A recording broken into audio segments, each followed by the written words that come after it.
Alright, in this video I'm going to show you how to access your reports from the teacher tools, so you can see a step-by-step or a question-by-question result per student per assessment. So if you open up the teacher tools, which you're probably familiar with from the grade book, over here on the left side of the screen is a section called reports.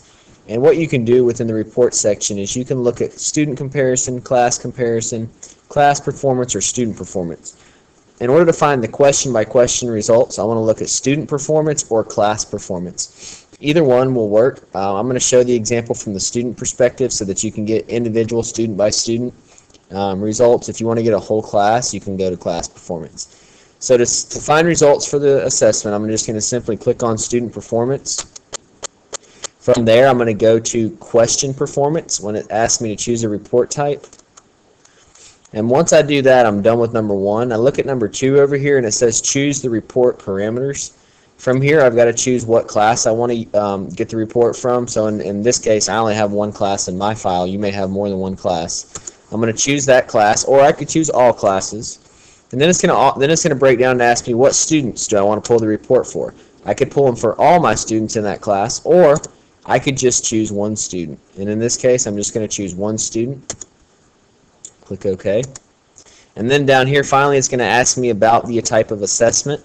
If you had multiple assessments here, you would just want to check the box and then check the top box so it gets rid of all assessments, and then choose which assessment you would want to pull the results for. Again, in this case, I only have one assessment for this example, so I'm just going to choose that one, and I'm going to click OK.